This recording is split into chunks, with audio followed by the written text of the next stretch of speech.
Tino Makuvire akaita degree re information technology. Asabva kuchikoro uchafa na Sandra iwe. Abva kuchikoro akatanga anga achishanda. Paishanda akatanga kuita business rake rekuita tomatoes. Akanorenta property kumarondera. Ndobva anovaka kanzvimbo kadiki kekuita tomatoes. From about 2 years ago, iye zvino akuita 2.5 hectares dzematomatoes. Zvakare ari kuita another 2.5 hectares dzemacabbages. I'm going to talk a bit about him a bit later on in presentation mangu. Kama kachukarikuka. Katinashe kariku. Katinashe ari kutiza because anoziva ndichamudana. Tinashe mashinga idzi. Ndati ndimutaure nezvake because anobva kumasvingo. Tinashe akabva ku-MSU. Abva ku-MSU haana kumboenda kubasa kana one day. Akanoita muchange money. Aita muchange money ndobva ndamubata ndikati mfana zvichapera, mazuva ano zvakapera. Saka ane mabusiness ake muri pano kaimi anoita zvokutengesa hardware akati one day muZimbabwe anotengesa all forms of material, anoimporta material yese yehardware kubva kuChina. And is about achiri mwana mudiki but ari kukura. Ndiani mudiki Mkwashe, okay. Baba vakaenda kuchikoro Solusi University vanonzi Mudzingwa Joseph Mudzingwa akaita zve-environment. Ane company yake inonzi Genesis. Saka ndiye anoti kana maakuita migodhi yenyu ndiye anouya kutanga kutsvagirai kuti aite certification yeEMA. And then kuna baba ava ndofunga ndizvozvo handi makore. Ndiye baba ava anonzi Justin Gumbochuma akakurira muno masvingo, anobva kuMorgenster.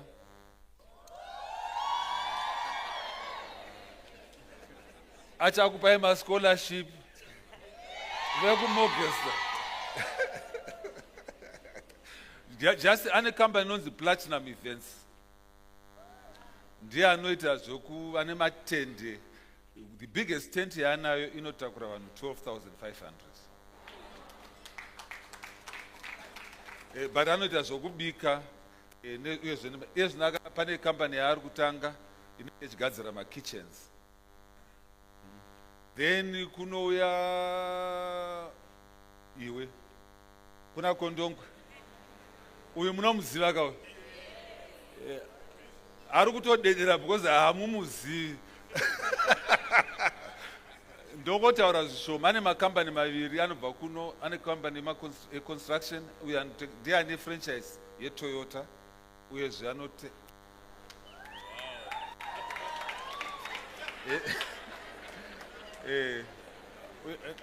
andazokutenga nokutengesa motikari. Tinashe yaumire panapa ndakukura manya Tinashe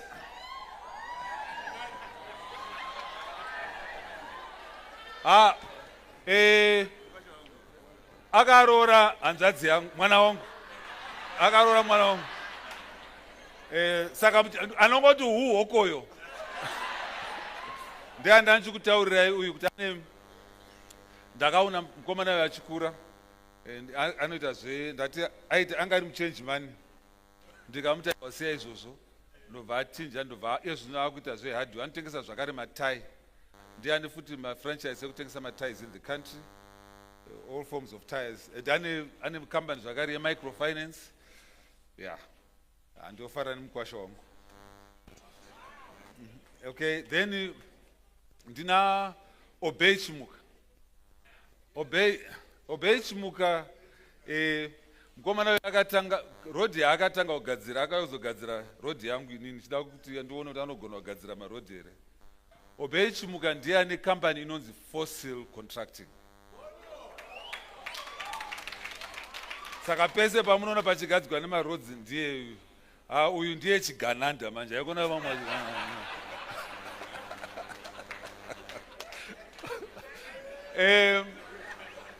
Company yake ndio inogadzira maroads. Ane company imwe zvakare inoita cement inonzi Yaka. Kaya. Umwe wacho asipo panapa ndiye ane Yaka. Uyu ane Kaya cement yaimbonziyo Lafarge. Chigananda ichi.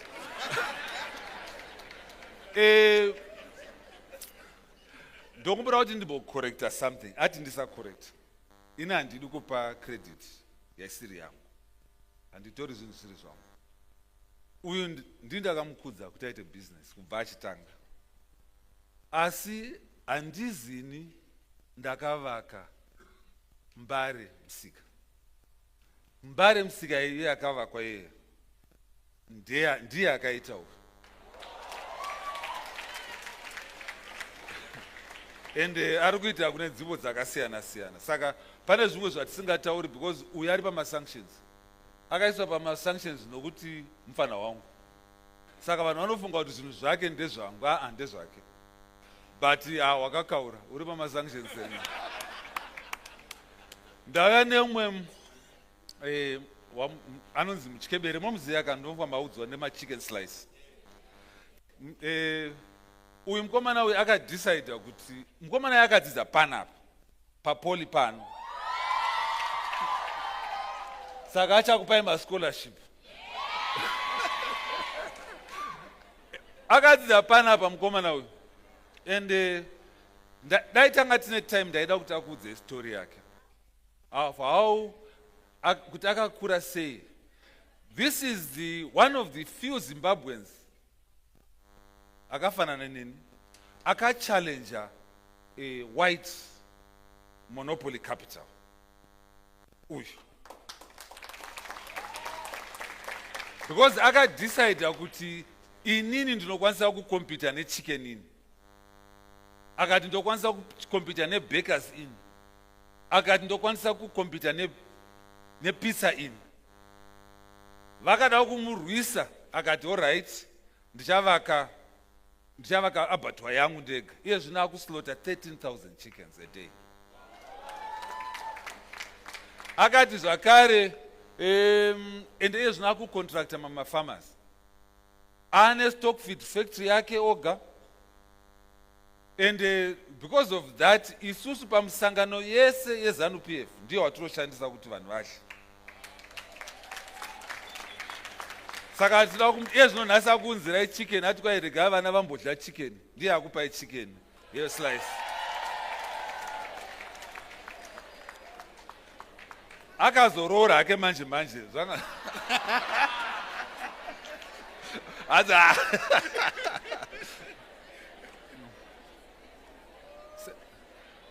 Uyu anonzi Clive Chisenye. I met this gentleman just 2 weeks ago. 2 weeks ago. And I was intrigued by his story. Uyu mkomana wa Murugona is 41 years old. Mkomana uyu I'm remember because ane one sorry. Hey. Asekuru. Mai vake vakashaya when he was 6 months old. Akakura achichengetwa nambuya vake. Akakura achichengetwa kuMbare.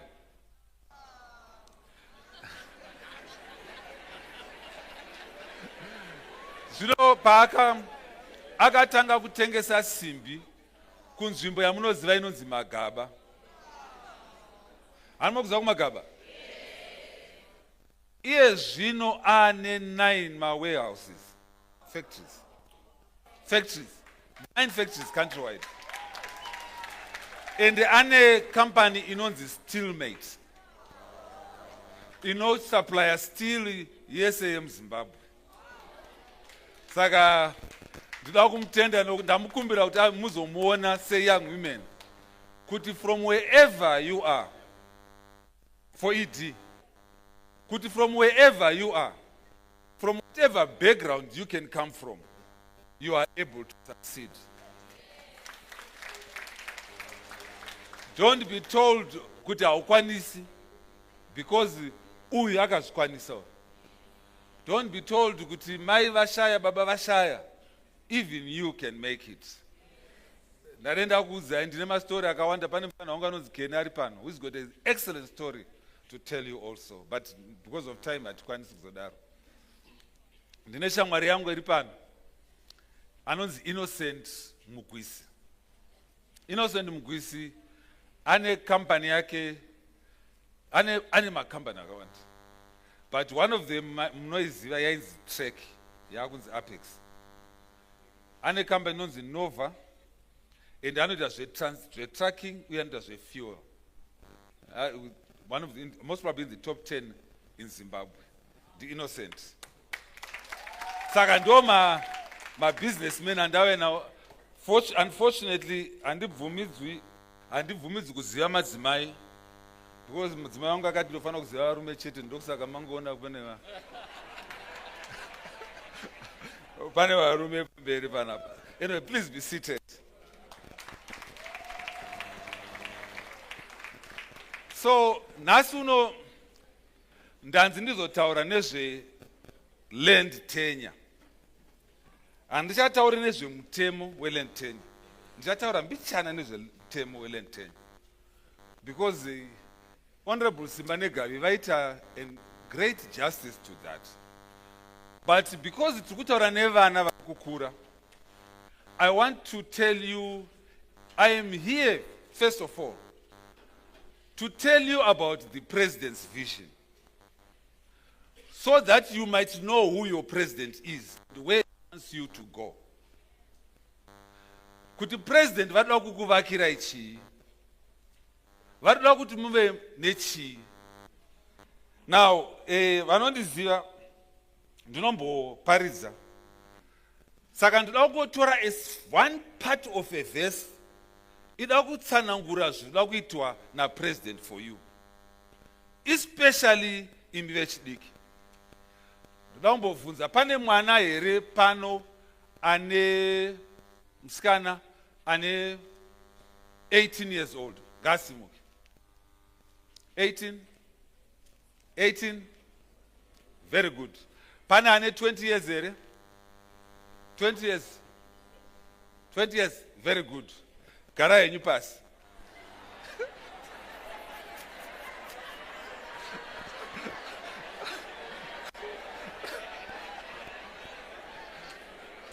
Exactly what I wanted. Because you were expecting to be given something. That is the story I'm going to be talking about. Verse 18, Inotiyo, but thou shalt remember thy Lord, thy God, for it is he that giveth thee power to get wealth. Mwari ndiye anotipa simba kuti tive neupfumi. Mwari ndiye anotipa simba rokuti tive neupfumi. Now this word rinotiro wealth ndo randida kuti nditsanangure. Kuti ndikutsanangurirei kuti president vadoda kukupai chii kana vachida kukupai land tenure. Word rashandiswa apa rinokwanisa kumirira kuti iro army. Rinokwanisa kumirira kuti chii? Saka kwaizvo it is God who gives power to get wealth. So when you have wealth, you have an army. Murikuwisisa? Which means that kana une wealth, une army, you are able to fight, you are able to protect yourself. So president varoda kutipa army inokwanisa kuti protect, inokwanisa kuti tikwanise kugwa Because kana tisina wealth, hatikwanisi kugwa, tinogwigwa nevamwe. President vada kutipa chiko, vada kutipa army. The way the world is zvakare rumirira kuti power. So kana tine wealth, tine power, tine army. Mese munozviziva, mazoonaka, pakangosvika munhu ane wealth, tototsvaga kuti vagare, vanogara papi. Handiti zvazoita. Kana une wealth, respectable, wane power. Saka president wedu ada kuti munhu wese ari muZimbabwe ange ane army, ange ane power. Ende kana une power, unokwanisa kudecide upenyu hwako wega. Zvanzi nerimwe word, virtue. Unokwanisa kuva nechimiro. President wedu vada kuti tinge tine chimiro. So land tenure inotibetsera kuti tinge tine power, tinge tine wealth, uye tinge tine army protection, tinge tine chimiro. Tinzi tiri vanhu. Ndoda kukupa example yokuti izvozvi sekuru mavhairi tikati vana venyu mwana wenyu anoitei, because isi kuno kumakaranga aka kumasvingo kunoku takadzidza, kana kuna chinhu chatinacho kudzidza, asi most of the education yatakadzidza ida kuti tiwane answer. Saka ndikati 1 plus 1 tese tinomhanyira kuti 2, because ndiyo chii answer. Asi most likely hatizivi kuti taiwana sei. Manje iye zvino kwane makompyuta anoti calculator 1 plus 1. Muri kuzvizira ka? Saka hatisisina need yokuti sei yokuzvi, but we must know how we got that answer. Saka kuma colleges kwese kwamuri kuenda, hatisi kunyanya kudzidza answer, tiri kudzidza how we get the answer. Mirai ndikuudzei, muBhaibheri zvakare Mwari akasika miti, haana kusika macheya. Saka when we are being given, vamunangagwa kana vachitipa wealth, vachitipa matitle deeds, vari kuda kutipa chii? Vari kutipa access to wealth. Havasi kuti zvati mani maona pamasimuka mati muda kutopiwa something. Muda kupiwa access to wealth. Wealth yakanaka ndiyo kuzvishandira woga, not yokupiwa.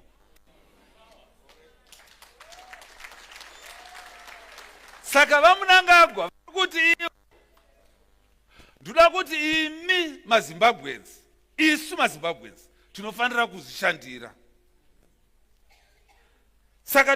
Saka pakasvika pamunda, hausi kuzoona munda wane chibage, unofanira kuzoita sei kuti wane chibage chacho, asi unenge une title. Honorable Minister vataura zvakare kuti chavari kutipa president nokuti wealth, vamunangagwa vari kutipa title. Kana ndikadzidza inini ndikanzi ndaadoctor, ndinopiwa title yokunzi chii? And hakuna munokwanisa kuitora iyoyo. And it is a title. Saka vamunangagwa zvavari kuita, vari kutipa chii? Title. Zvekuti for generations to come, ndichazikanwa kuti ndainzi Dr. Kudakwashe Tagwirei. Saka ndikapiwa munda wangu, ndikaona title yangu, vazukuru nevazukuru vanenge vane chii? Title iyoyo. Donc saka chinzi 3rd to 4th generation wealth. Now, ndoda kukudzai amanesha Mwari kuti title iyi kana muchitaura nezveinheritance yakaitaurwa panapa, kana ukapa mwana wako chinhu chaasingakwanisi kushandisa, haisisiri wealth. Muri kuzviziva? Muri kunzwa? Tinofanira kuti kana ndapiwa iri wealth, ndinofanira kugenerate more wealth from it. ndokusaka ndichitaura inini kana ndichipa mabusiness seminar kuti dzimba kana uri businessman haizi asset inokubetsera, it's an expense. Inini dai ndirini kune vane dzimba une lease re 99 years riye unofana kumhanya, unopiwa chi title wotengesa imba unotenga ivhu, because kuvhu kune wealth, kumba kune expense. Kumba uchagadzirisa dhuri uko kuchatobuda mari uko muvhu, ende ndichakutsana uchakuratidzai kuti unowana mari sei. Now ndoda kuti ndimbokutaurirai zvishomanana. Pane imwe nyika so inonzi iyo Wakanda. Ndoda kumbokuratidzai mapictures enyika iyoyo inonzi Wakanda. Ndo mabuildings atinoona amuri kuonayo ndekuwakanda mabuildings aya. Mabuildings aya akomana musamanye sereke dzokana masura.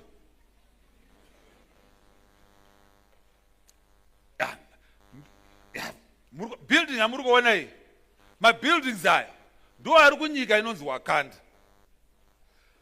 Kunyika ikoko kunoshandiswa technology yamuri kuona manje iri kutevera. Kune modern technology ine irrigation schemes aya muri kuona ayo anozwi greenhouses. Kunyika iyoyo zvakare kune irrigation manotevera ayo. Nyika yose ndo zvayakaita izvi. Munyika iyoyo kune madhamu ane technology anobudisa magetsi. Munyika iyoyo kune mapaki akanaka akafanana naya.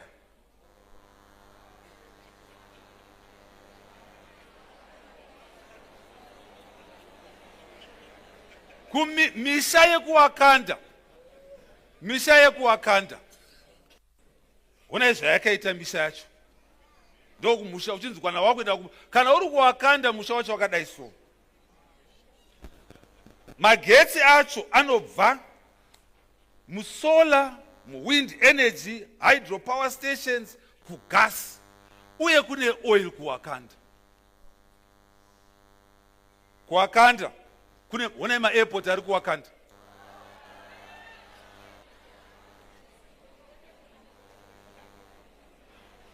Onei medical kune manesi pana bandi. Onei medical facility ekuwakanda. Onai zvikoro zvekuwakanda.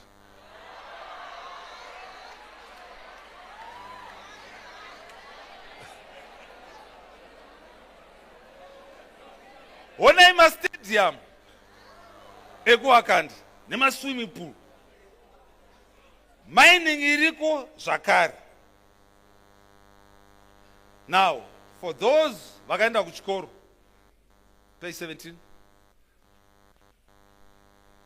Wakanda in a population of 25 million people.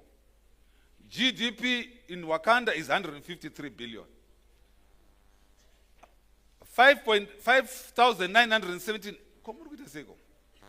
GDP per capita. Wakanda in main business in Wakanda is agriculture and mining. 6.5% growth.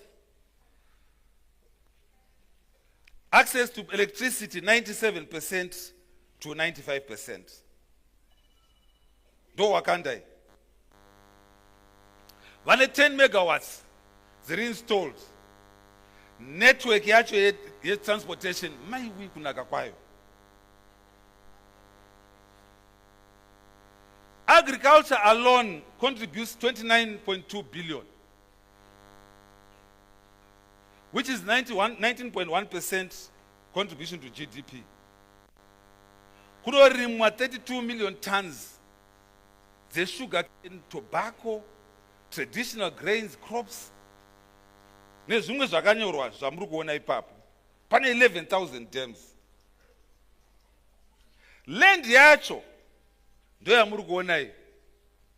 Ndo land yacho yekuwakanda iyi. Wakanda mu business ine ma districts ari ku north vane 19 hectares vanoita ma crops akasiyana siyana. Ma districts ese amuri kuona nezvamuri kuona izvo ndo kuwakanda ikoko. Ma crops aya revenue chete ye livestock kunouraiwa ng'ombe. Livestock kunouraiwa revenue yako is 3 billion. Yema crops 19 billion. Ye horticulture 4 billion. Ye ma vegetables 2.5 billion. Kuwakanda chete ikoko. Ndo munoziva here kuti nyika iyi ndeipi? Ndio nyika inonzi Zimbabwe.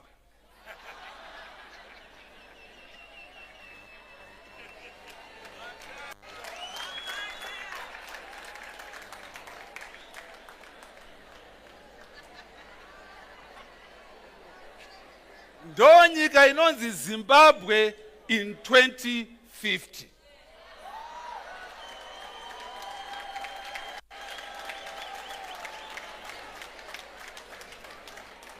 Ndiko kwatiri kuda kunzi tiende na president.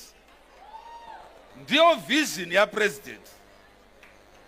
Kuti tinofanira kunge tichisvika ikoko. But kuti tisvike ikoko, how do you achieve this? Tarisai ma policies akaiswa na president. Kune NDS 1, kune NDS 2, kune land tenure yatukutaura nezvayo nhasi, kune irrigation investment prospectus, kune zvakare agricultural sector investment prospectus, kune climate smart agriculture investment plan, kune feed Africa. Zvese zvinhu izvi zvakatoiswa kudhara namudhara.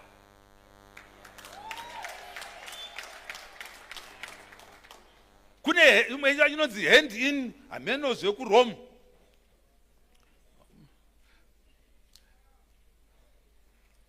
So why invest in agriculture? The reason why we must invest is enhance agriculture productivity, empower black people. And I'm going to show you today how we are going to be empowered. Is the importation of yes, you know, tichiri kuimporta zvimwe zvinhu. Tinofanira kureduce importation of most of our goods. Tinofanira kuestablisha ma-industries. Pano engineer. Tinofanira kunge tichiestablish, because muri kugadzira ma-engineers. Tinofanira kuestablisha ma-industries.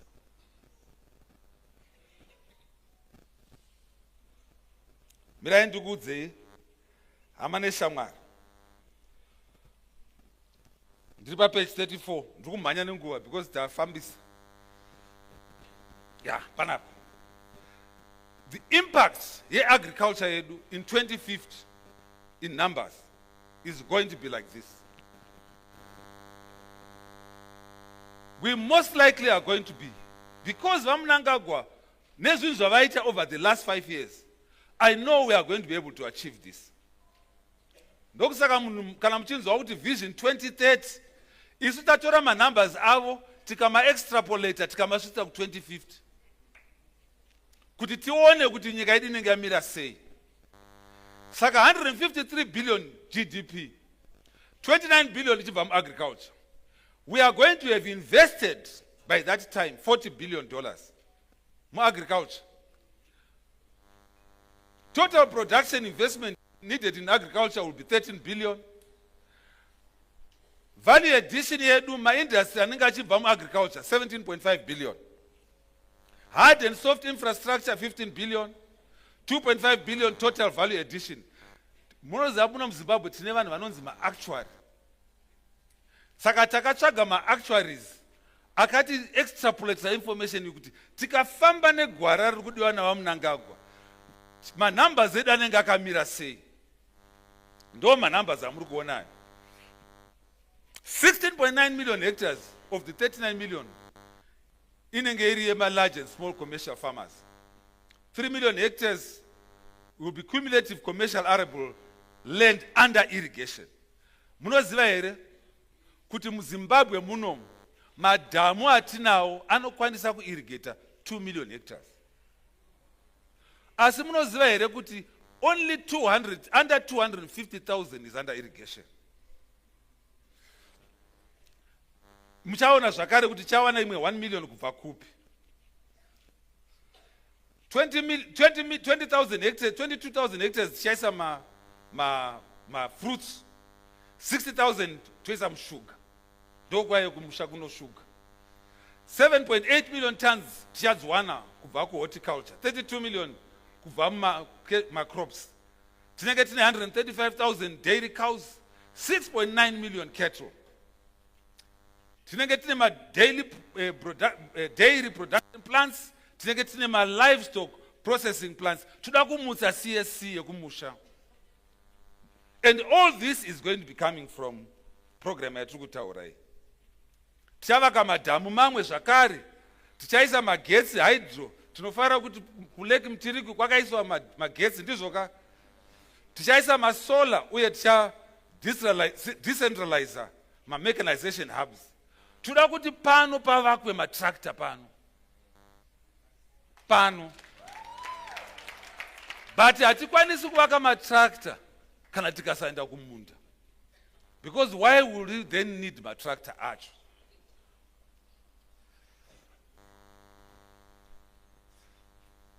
Saka muchaona kuti tichaisa local tractor assembly plants.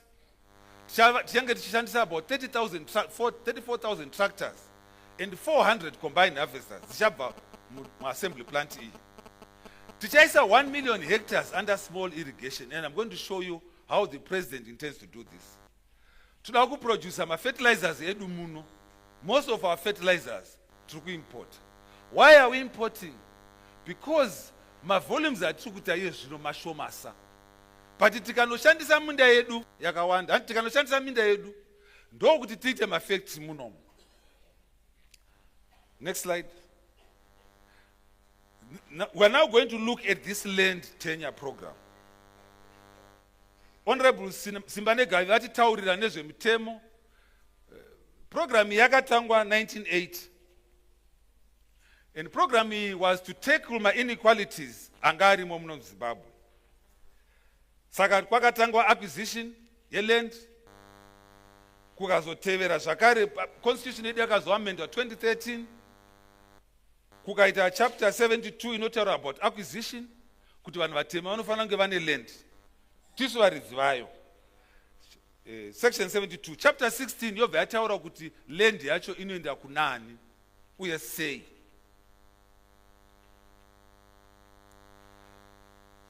Nyika yedu has witnessed 3 phases of the land reform. 1980 to 1997. Kwakaita ma resettlement schemes. Antinomaziva ka. Phase 2 yakaitika between 1998 to 2000. Yainzi first ndo yanga phase 2 ndo yanga inception. Ma war veterans edu paakaenda kuminda vakatakuda minda yedu. Then phase 3 fast track manje yakatanga from July 2000. But chakaonekwa nemukuru wedu wenyika ndechekuti vanhu vanga vapiwa ma 99 year lease anga achitagwa nema offer letters pavanga vachifa vanhu vaitorerwa minda yavo. Ndo zvanga zvichiitika izvo. Zvimwe zvakaonekwa ndezvekuti vanhu vanga vachipiwa ma offer letter aya nema permits vanga vasingakwanisi kuenda kumabhenki. Saka zvikanzi nemukuru wenyika hatipei vanhu ava security of tenure kuti vakwanise kuita zvavanoda nayo. Saka mukuru wedu akabva ati izvochi ipai vanhu my title deeds. Saka kwakafomwa, saka mirai ndimbokuratidzai kuti land yedu yanga yakafamba sei. Muone kuti takarwira hondo zviripo. Tarisai column yekutanga 1980. 15.5 hectares dzanga dziri kuma-large scale commercial farmers. Ndo yanga ine varungu. Small scale yanga iri 1.4. Communal yanga iri 60, nokumusha 16.4. National park yanga iri nema urban resettlement 6,000. State land yanga iri 0.3. Patakaita land reform program. Tarisai kuti zvakachinja sei. 5.8 yasara kuma large scale commercial. Asi land yakawanda yaenda kuvanhu. Yapa ma small scale commercial farmers 11.1 hour. Ndo zvakaitwa nevadhara vedu kuburikidza napresident wedu. Zvimwe zvese zvakangofanana sezvanhu zvakaita. Manje problem yatakaita ndeyekuti land yacho manje 39.6 haichinji, haikwiri, haidziki. Handi inoramba iri 39.6. Asi manje zvakaitwa manje vamwe vedu, maparents edu vakaenda pavakanzoenda munotora minda. Asi vamwe vedu vakasara, ndizvo. Manje iye zvino ndopa vakuda kumhanya manje, toda land. Namba iyi haichinji ye 39.6. Muri kunzwisisa zvandiri kutaura? Maiti izvo vari kutora iye zvino manje mavakuti zvaa right. But pamaifanira kuti zviri right makanonoka kuinda. Asi tichaona kuti vachadzamira napresident wedu vachatigadzirire nyaya iyoyo, but mungange makanonoka.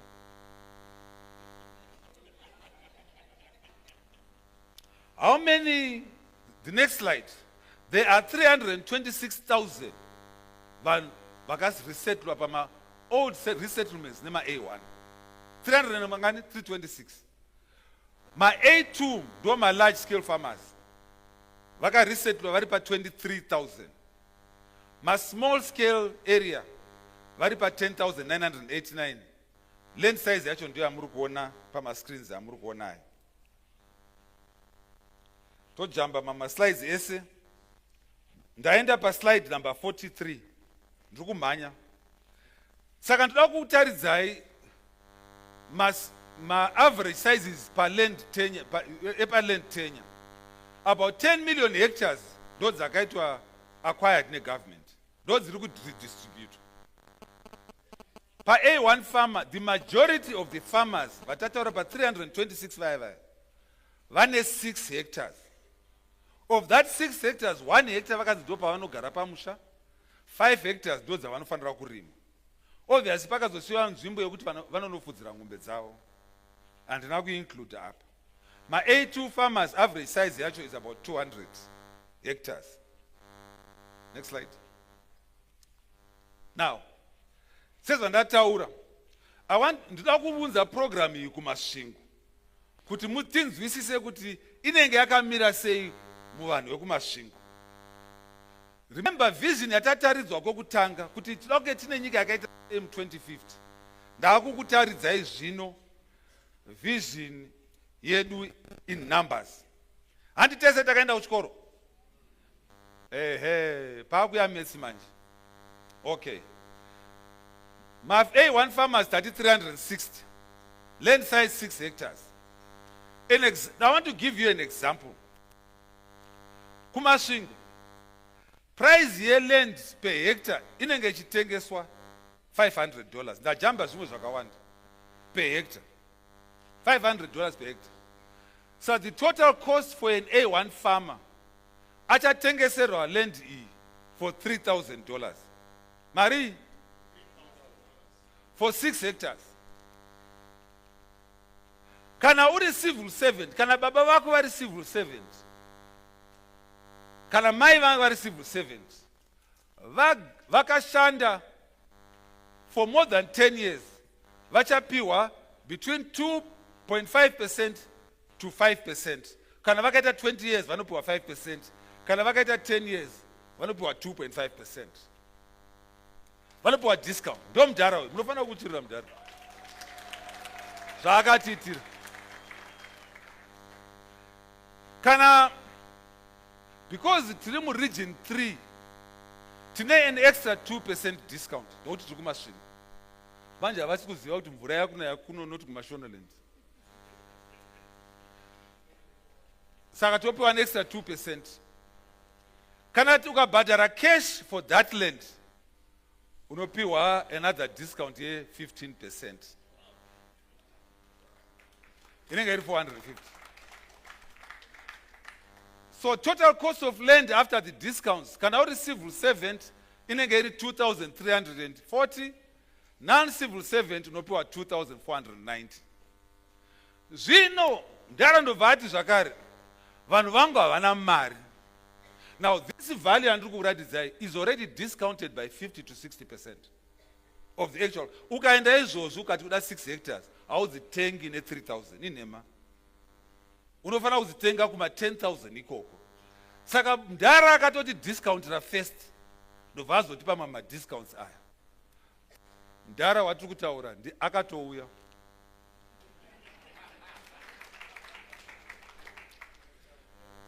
Akauya.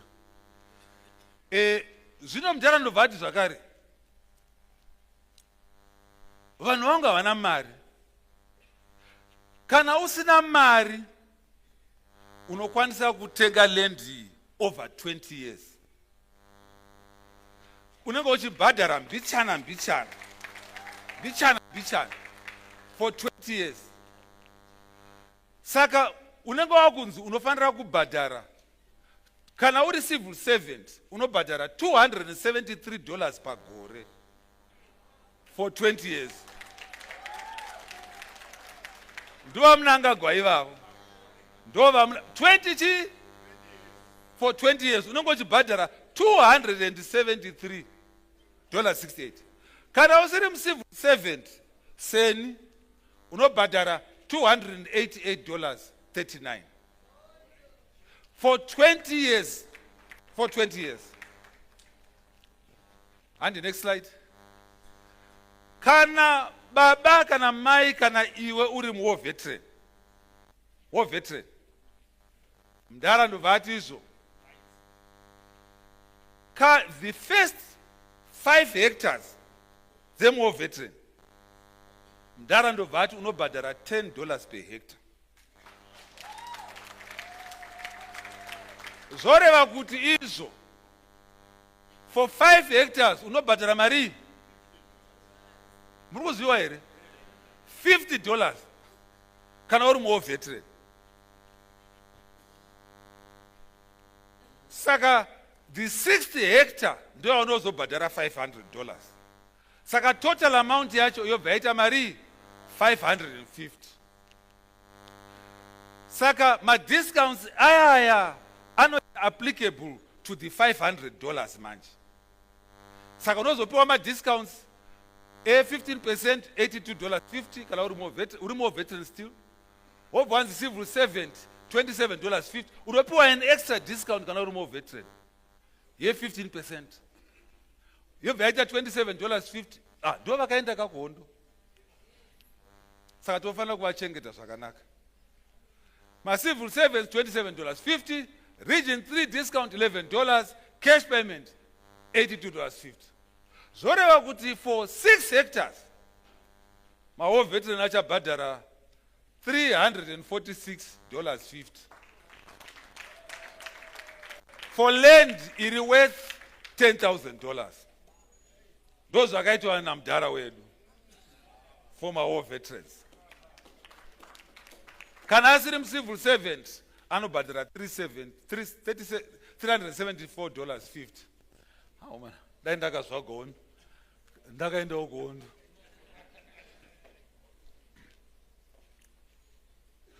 But Mdara haana kumirira ipapo.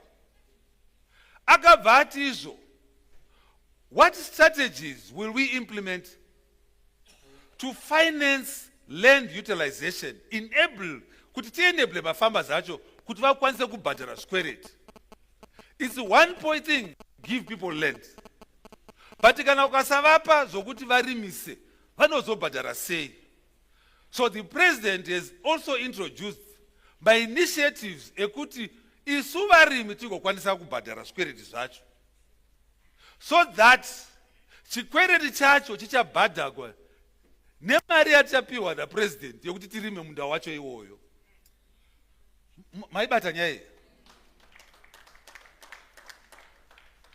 kuti hauzonotsvaga rimwe business rokuti ubhadhare land iri. Vanhu hatisi kwada kuminda, toda vanhu vachashandisa minda vagozobhadhara zvikwereti zvacho neminda iyoyo. So for A2 farmers, izvozvi president vaestablisha a support facility of 50 million to develop infrastructure pama A2 farmers. A2 farmers vese vane facility yavaestablishiwa, vanoenda kumabhenki vomeka sure kuti vaita sei vaisa ma-irrigation, vatsvaga matractor, and chikwereti ichocho chinenge chichibhadharwa over 7 to 10 years. Number 2, pama A1 farmer, president vati izvo tichatsvaga a suit of zvinhu zvaunokwanisa kuita up to a loan of 11,000 per farmer for my A1 farmers, we 6 hectares, which will be paid again over a period of 7 to 10 years. 11,000, which is better 10 years. The infrastructure loan will cover, but is not limited to borehole, solar installation, Starlink, and sprinkler irrigation. But it is tailored to a specific region. Because the maybe Matebelen South, you might not need Izozo. Saka the 11,000 will be suited per region. And Izozo is team young, it will establish for whatever region, Mariachi no Shandiswachi. Now, by example, another example. Suppose tatora one farmer, ari kunoku, because kunoku vachadzamira kune mvura. Handi kune mvura kunoku. Ehe. Toda kuestablisha munhu akuti aite 6 hectares. Pa 6 hectares apa, anenge ane 1 hectare yekumba, yokuvaka musha wake, oita 5 hectares yokurima. Toda kuestablisha a sprinkler system ye irrigation pa price iroro re 5 hectares. Toda kumisira zvakare solar munhu iyeye. Tomisira irrigation, toisa futi chi satellite. Manzwa minister Mavetera achitaura kuti toda kushandisa chi technology. Tinenge chida kuti kuye madrone achita basa rawo. Kumunda ikoko achikubetserai achispraya ma-chemicals. Ndo zvinenge zvakuitwa munguva yamamunangagwa. Ndo nyika ino yavamunangagwa. Ndozvavanoda. Ende zvinhu zvandiri kutaura izvi, mukaenda kupurazi kwavo munozona zvichishanda. Suppose ndatora another example. Ticharima ma-tomatoes ipapo.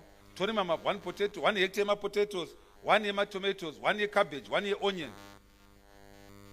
Tozoita maybe 2 hectares wheat ne maize. Remember, tichita crop rotation. Tine program yedu 7 years yokubhadhara. Tine land repayment ye 20 years. Interest rate per annum is 7.5%. And the next slide. Tarisai zvinhu zvamuri kuona pamberi penyu. Is in the 2050 tokuexpect kuti munhu ari pafarm iyi anokwanisa kuproducer 30 tons for that 1 hectare. Nemaprice aripo izvozvi inofanira kumupa 24,000. Ma-variable cost edu i4,000. Gross margin yake ndio mari yamuri kuona. Ndoda kupa example. Kana wabva pano usina kunyora izvi, unono kana baba vane 5 hectares, manya unovataura kuti manya kunotora chi title deed. Ndokusaka ndiri kukuratidzai zvinhu izvi.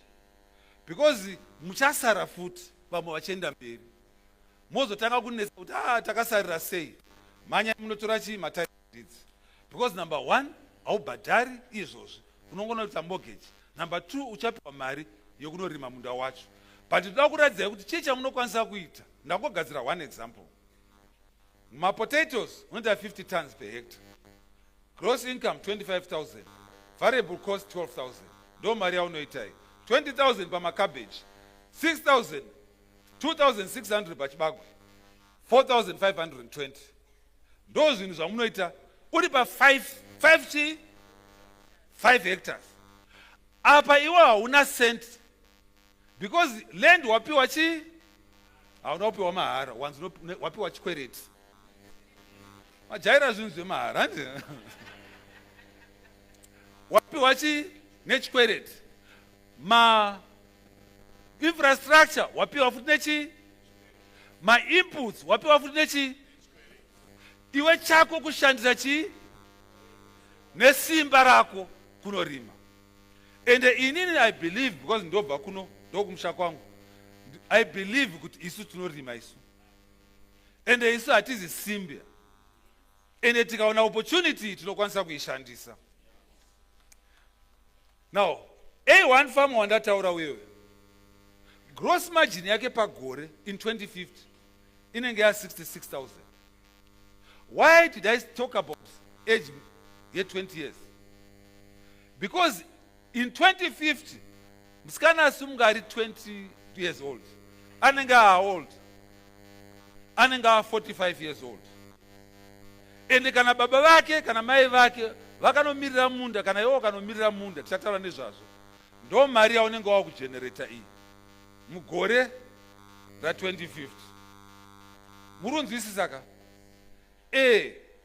Tisafarira mari yaizvozvi. Mari yaizvozvi inokurumidza kupera. Mari yatinoshandira inogara nokusingaperi. Annual infrastructure cost 2,000. Land mortgage 273. Unosara neprofit ye 63,000. 63,000.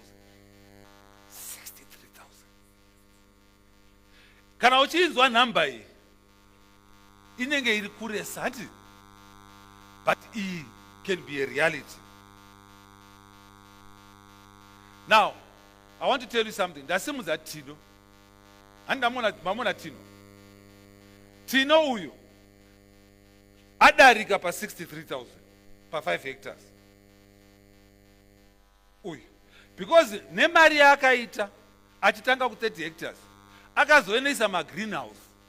Ma-greenhouse average yield yakuma 200 tons per hectare pamatomatoes. Ani murunzwisisa? Saka unenge watangira pasi uchirokwira kumusoro. Now inini manje ndazoita average kuti izvo ndoda kujamba zvimwe, kwai nguva yangu yapera.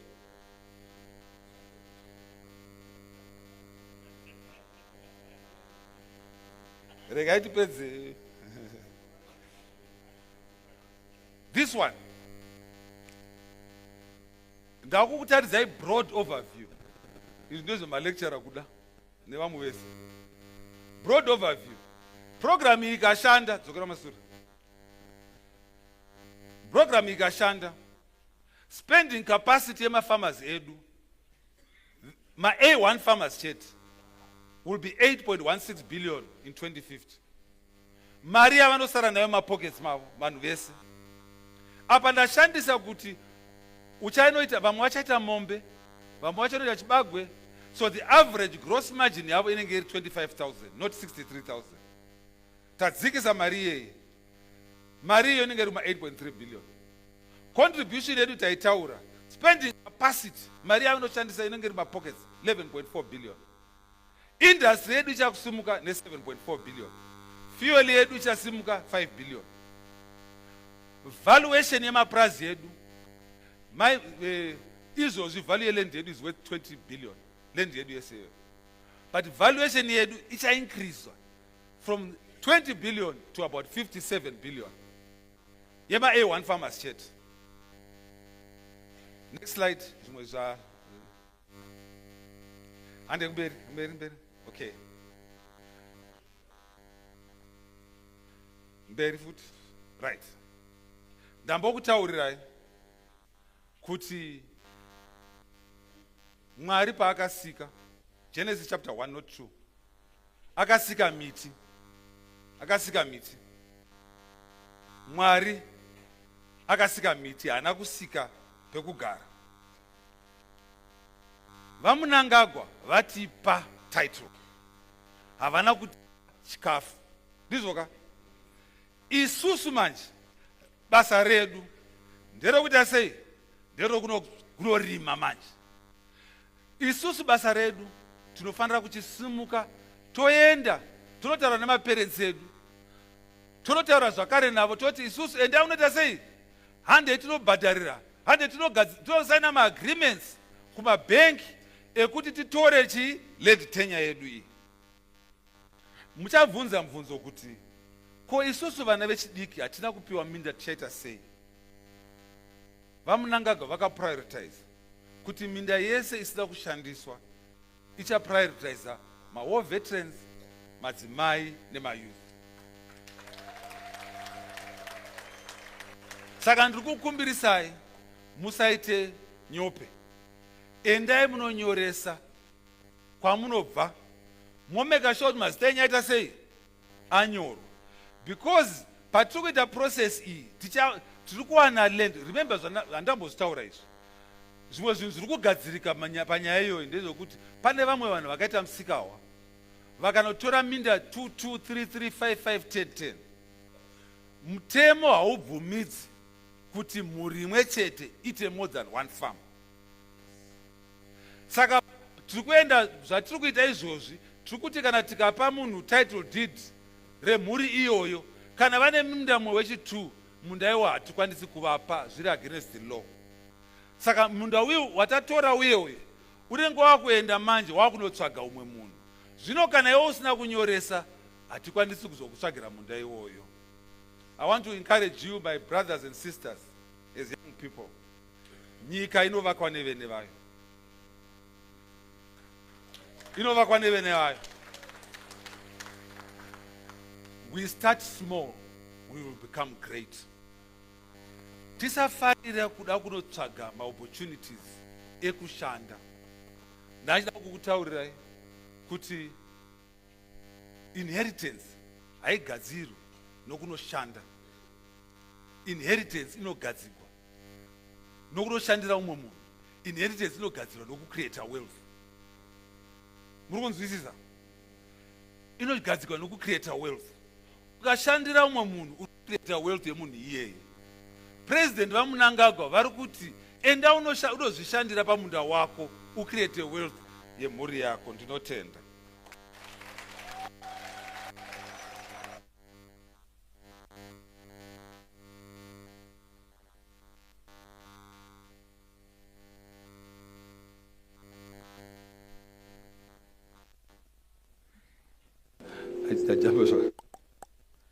Dr. Kudakwashe, ladies and gentlemen. Thank you. Pavasimuka panapa vaTagwirei vasimudza shamwari dzavo. Hazvina kunzi mabusinessman emuZimbabwe bazvanzi shamwari dzangu. Iwe delegation yako yakamira sei mupenyu? Zvanzi mina nevanhu vako vakamira sei? Ndapedza.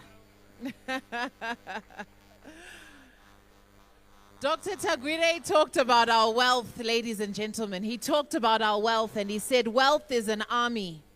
We can use it to fight, we can use it to protect. Land is the wealth and that is our power. It gives us independence. It also gives us virtue. Vataura my lessons akawanda. I hope you understood the thread that he was weaving between scripture and the ultimate message being that we need to use the wealth that we've been given by His Excellency President Dr. Mnangagwa through this land tenure.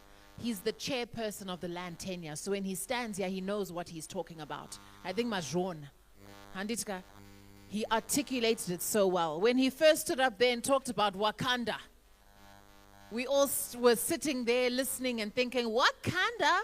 What kind of country is that? Handiti. Until we realized it's fictitious, but it is not. It's futuristic. It's futuristic. So he's challenging us. You've challenged us today, Doc. You have. I see you've removed your microphone. You want to use this one. That's fine.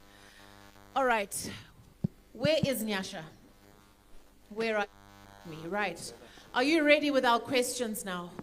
So remember, we had 3 presentations here today, and I said, hold on to your questions. Now write it down so that at the end, we ask all the questions at once. So we've come to that part where we're now allowing for a few questions. Our guest of honor is only here for a few more minutes, then he has to go. You can imagine he's a busy, busy man. Anditka. So we don't want to take up too much of his time. Nyasha, you can open the floor for us with the first question that came in online. Thank you Or very maybe much. start with the second one you showed me just now because it's specific to this last presentation. Yeah, Dr. Tagwirei. All right, ma'am, Yeah. thank you. So online, our first question was, some of us don't have money to pay for land. Is there a payment plan if you want to purchase one as students? That's the first question. Okay, he wants to hear all of them. Go ahead, read the second one. Auntie, there were 2. Yeah. I want to invest in digital marketing that can connect farmers and buyers. Does the Committee on Land help us to connect with our potential clients? Right. Maybe you can take those 2 first. Thank you very much. First one is very easy. I think I've articulated it very well. That there is a payment plan. You do not need to pay even a cent. What you need to do is to go to a bank or to an agricultural center, and what they will do is that you will sign agreements. If you have an offer letter, if you have a what? An offer letter or title deed or a land permit, you will go to those people, they will go and they'll make sure that your land is surveyed, they'll make sure that they will evaluate the land. I just given you an example here. And after that, when you sign those agreements, if you do not have money, you are going to be signing a mortgage agreement. And depending on what you want, if you want to pay it over 20 years, then they'll give you a 20-year plan. After which, if you're on 5-6 hectares, they'll also give you a facility for the infrastructure. And they also give you on a program for inputs.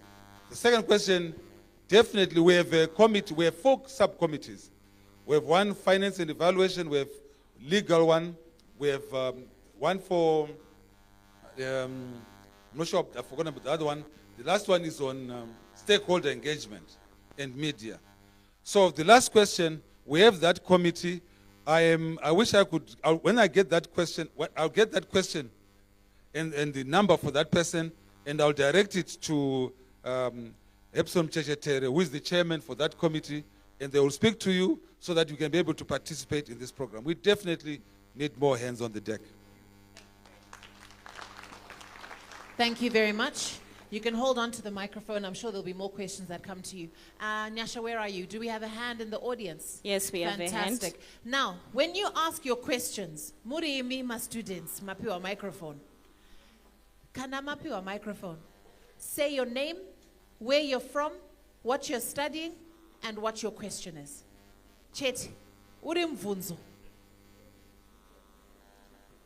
Okay, thank you. My name is Paul Mavima. I'm with an organization called Vision 2030 Movement, which might turn into Vision 2050 as we move towards Wakanda. All right, thank you so much, Dr. Tagwirei, for the insights that you shared with us. My contribution is hinged on the idea of information dissemination, whereby we are saying there's a Zimbabwe beyond these conferences. Probably it's only us, the privileged few, who can get access to such information. So what has the Land Tenure Implementation Committee done in making sure that the discussions or what you guys aim to achieve for the country through the leadership of our president, how have we disseminated information into the communities so that we are together with the ordinary citizens, so that we're together with those who are downtrodden, who might not be as privileged to the information that you're sharing with us here. Because as I was just coming to Masvingo as we were driving, I got a call from a colleague of mine who's deep down in Gokwe saying where I come from. Yeah, he inherited about 15 hectares from his parents, but he failed to turn that into a productive piece of land. He actually moved to Cape Town, so he was telling me that he's actually willing to have someone who can pay $200 rentals for the use of the 15 hectares land. So these are some of the things that specifically young people who inherited land from their parents are facing. So what are we doing in terms of information dissemination so that we are together with those who are not privileged to attend such conferences? Thank you. Thank you. Let's take another question and then we'll answer it as a round. We'll take 3 questions and then we'll answer all of them at once. There's a hand there, very excited young lady in row 3. Any other hands, questions from this side? Yes, we've got one hand this side as well. Wave at me. Yes, you. I see you. We'll take that hand. Can we get a microphone on the other side of the room? Tibatsirane. Yes. Please go ahead. Good afternoon. My name is Beautify Sizzler and I'm 20 years old, studying records management here at Masvingo Polytechnic. As someone who is very passionate about gender equality and community empowerment, I am honored to be here today. My question goes like, we were focusing on land, the land tenure system, and it was mainly focusing on farming, right? But then there are other ways. You did say that we can obtain wealth through the land, but there are other ways of obtaining land other than farming and economic development. There is also mining. How can I, as a young woman, obtain land for mining? Since mining is a very male-dominated industry, and I want to obtain wealth. You did say I can obtain wealth through land, but then I want to obtain wealth through mining because my strongest point cannot be farming. So how can I do that? Thank you very much for your question. And then our third question for this round, please go ahead. Thank you very much. My name is student Nesim Shapa. It's from the Ministry of Health, Masvingo School of Nursing to be precise. My question is directed towards the Deputy Minister of Energy. And Minister, you spoke about a 3-point slogan or mantra, access, control, and power. But my question is concentrated towards the access part of it. So apart from the constitutional right of being a Zimbabwean citizens, are there any other requirements that us as young people are supposed to satisfy in order to be eligible for agricultural land acquisition or possession? And also, how long does it take for the offer letter and the title deeds to come out from the time of application? Thank you. Thank you very much. Dr. Tagwirei, you may answer the first 2 questions. Okay, I was going to say maybe ladies first, because there is a part of that question that... Sure, no problem. I can give her mine. All right, thank you very much, Rufeneko, and thank you to the young nursing student who asked the question on how he can be able to have access to land. Actually, the requirements that are needed for one to have access to land, I can say there's actually no major requirement really. The only requirement is one, being a Zimbabwean, which I can say is that a requirement? Yeah, well, that's a requirement. You have to be Zimbabwean. You have to. There's no really age limit that comes with that. If the land belongs to your parents, and like Mavima was saying, your parents have died, and the land was left to you by your parents, it's automatically yours. It belongs to you automatically. So you own it. You just have to make sure that the endorsement comes from the relevant authority, that they recognize that your parents left the land to you and you have the right to it. But if you didn't inherit it from your parents and you want to have it as you get older, you have to be above 18 years of age so that you are above the legal age of majority, so that you can then be able to go and register the land in your name. You need to have your own ID card to also be able to have the required documents that are needed for you to go and register for land. But otherwise, in terms of any other legalities, there are no other legal requirements that are needed except for you to have your own ID card to go and register, to go and be able to apply using your own name and putting in the details of your place of birth, where you want to apply the land, and things like that. But otherwise, there are no critical requirements that are needed for one to be able to apply for land. Okay, I'm going to answer the three questions. Vision 2030. The year 2050. The first thing that we did is that we had to go to the chiefs, we had to go to the parliamentarians, we had to go to all the vakuru vedu to try and speak to them about this program that is called Land Tenure.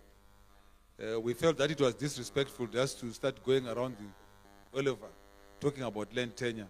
So we needed to talk to our vakuru vedu first, try and explain to them. After which now we are now going to go in a very robust program of disseminating this information via adverts, via radio, and you are going to see more programs like this that are going to be going across. In fact, I'm going to be teaming up with the Young Women for ED, going around the whole country.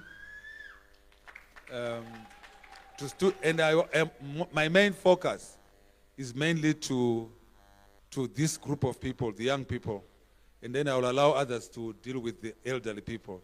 I believe that the youth are our future, and that's where I must focus most. So you are going to see more of that. However, there is no best way of disseminating information. And so we are going to call on all the affiliates, all the groups, to come up. My number is available, so at least we discuss how best you can also be able to assist in disseminating information to the various groupings that you have. The second question is on mining. I wish I could talk about mining. Unfortunately, this is a program on land tenure. But I just want to say to you, Bible says our people run off because of lack of knowledge. And this knowledge is actually available.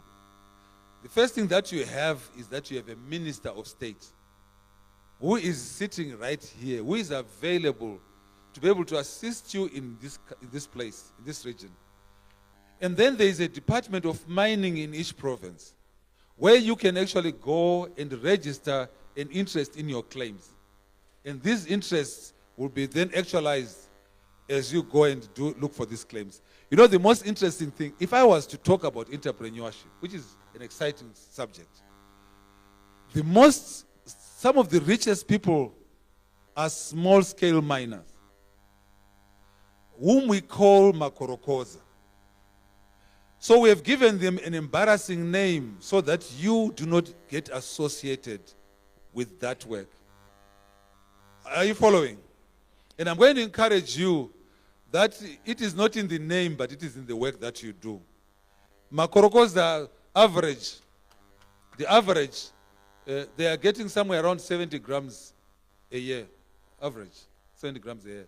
That's close to $7,000 per annum. So I'm telling you that it is another avenue that you can go to, go and register, and as the claims are coming up, you'll also get a claim. However, it is not in getting the claim that is important. You can also go and get a tributary from someone who's got a mine. There are many ways. It is not just that I've got a piece of paper. They can also give you an access to that land. I'm going to talk a bit about access to the land. For those, if you go and read, I'm going to encourage you as youth, for people not to, you must not allow people to read for you the Constitution. I'm going to encourage you that as you go back to your universities or your colleges, that you go and look for the Constitution. Because the Constitution, it is going to be interpreted by the lawyer, but at least I must have an understanding of what is in there. Chapter 16, section 289, will speak clearly what Comrade Simbane Gavi just said.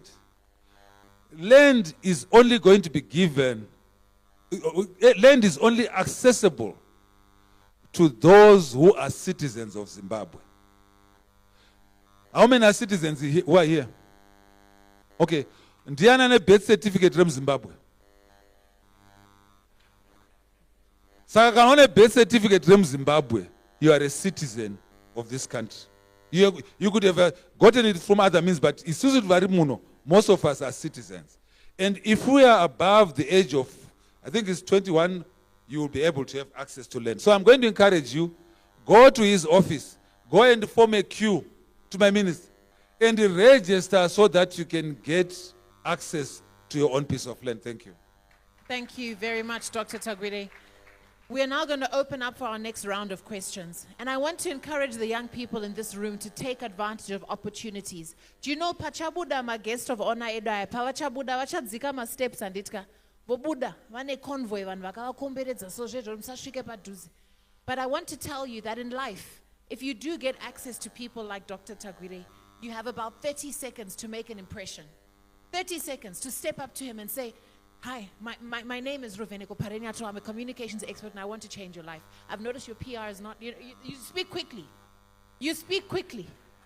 We have very little time. And what you must do is take advantage of that. So this opportunity you have here. That's what she does. Every chance I get to see him, I take advantage of it. And you have that right now in this room. Every single one of you has that right now. So this is our last round of questions because he has to go. Our deputy minister is also here for you. The minister of state is here for you. Other guests are here. There's also people in this room who came onto the stage. You are not, we never said you can't ask other members a question. Do you know that the chairman of ZIFA is in this room? Mamosh Zaire. Mama Gwizi. Where are you? Please, let's see you. He's here. Okay, the chairman of ZIFA. So understand that Nasika, but not Matsikwa. So let's take these last questions. It was supposed to be 3, but I'm going to open it up to 5 last questions before we dismiss our guest of honor today. 5 questions, make it count. All right, our first question is coming from where? Nyasha, where are you? At the back there, thank you. Okay, my name is Sandra Mtangadura from Morgenstern Church College. I'm doing ECD. Okay, my question is, Mambotaura kuti ukarorwa une right yekuona land iwe nepartner yako. So let's say inini andina kurorwa zvekuwana marriage certificate. Torambana nemurume wandakarorana naye. Ndine right here kuclaima that land kuti ndeyedu tese ndisina marriage certificate. My second question is, mati munoti supporta kana tichiita zvefarming, asi handina kumboona muchitaura nezve husbandry farming. What if inini ndichida kuita husbandry farming? Are you going to support me? Thank you very much. Deputy Minister, that question is for you. Please, can you take it down? We'll just take the 5 questions at once, then you answer all of them. So Deputy Minister, that one is for you. Next question. Where's our second microphone in the room, by the way? We had 2 microphones. Where is it? So that we make use of our time. We've got questions on this side of the room. Nyasha can handle this side. We need our other mic this side. Sorry. Right. Please go ahead with your question. Thank you very much, guest of honor, for the insightful presentation. My name is John T. Guma, the Secretary General for Zimbabwe Congress of Students Union, which is the mother body for students here present. Mubvunzo wangu ndewekuti, yes, tanzwa taona kuti kune committee iriko yakasetwa up for the purposes of land distribution and land tenure. But it's not believe kuti there is nothing for us without us. Zvino mukomiti iyi munewo ma students here kana ma youth anogona kutimirirawo zvido zvedu sema students. Thank you very much.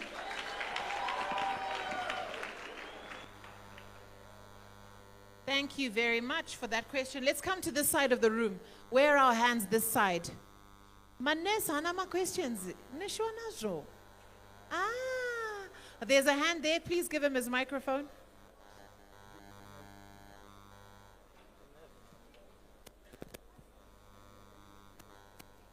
My name is Divine.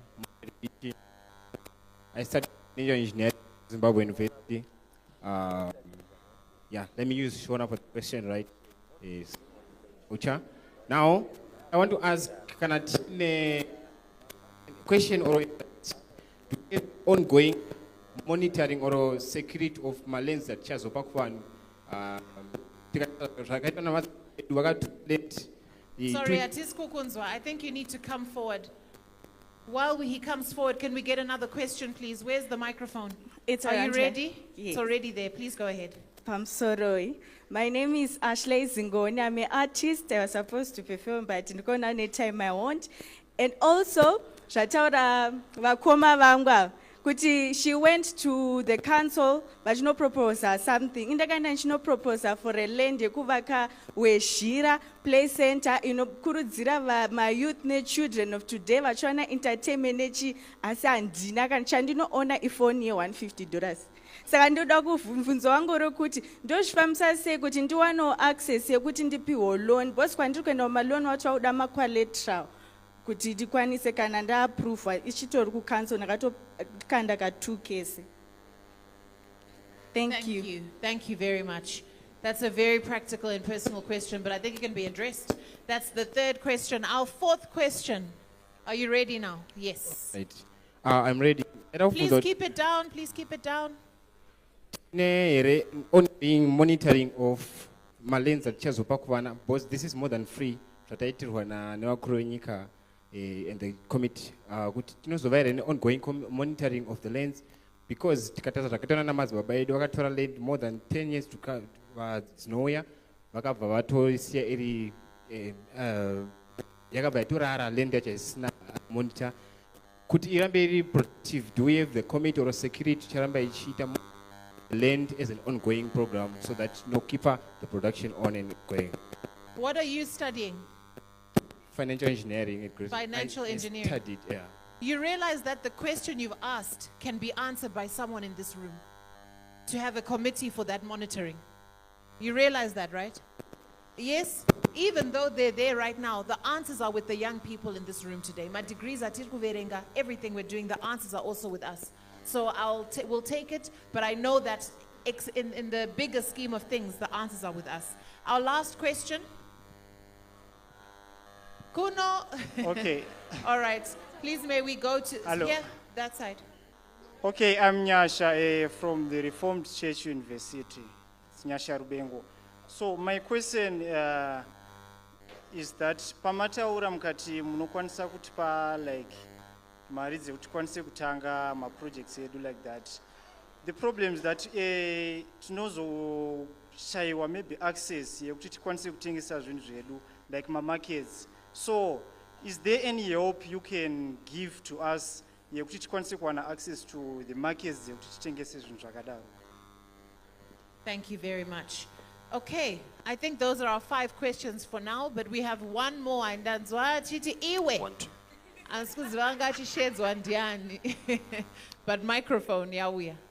All protocols are observed. Ini tinoitwa Aiwa muombere maoko anetsika uyu. Ane hunu. ini tinoitwa Tatenda Mavenga, ndakazvarirwa kubhikita muno mumasvingo. I am a third student at Bondov Teachers College. Ndinodzidzisa ma-general, which means I teach from grade 3 to 7. My question is, sezvo mati mari inobva kuvhu, tikatarisa iye zvino sevana vechidiki tomotiveteka sei? Because takakurira kumusha tichipinzwa nemari dzedonje, takakurira kumisha tichipinzwa nemari dzeruninga, but tomotiveteka sei kuti sezvo tawana land tiri kuda kurima kuti tinokwanisa notengesa kana tidonje hakusisina mari inobhadhara? Uye mukatarisa izvezvi kune plant iri kurimwa inonzi runinga, but isusu hatina company inokwanisa kutenga runinga. Runinga rwakunotengeswa kwakaita sokuMozambique. Saka munoti chiinazvo sevakuru? Thank you very much. Okay, we have to close that because also we need to allow for our panel to remember the questions, isn't it? So let's answer those questions that have come in. Tikapiwa imwe nguva tinoendera mberi, but pari zvino ndopandanzi ndigumire. So I'll allow Deputy Minister to answer first your questions, and then we'll come to Dr. Tagwirei.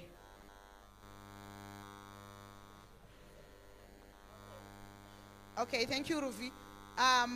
Mubvunzo wandabvunzwa nemunin'ina wangu ndewekuti kana ndanga ndakaroorwa asi ndisina marriage certificate ndinozoita sei kana tarambana. Ndoda ngotanga kutsanangura kuti muZimbabwe tine marriage akati wande anorecognizwa nemutemo sekuti vanhu vanenge vakaroorana. Asi ndoda ngoti ndingonanga newataura iye unonzi unregistered customary law marriage.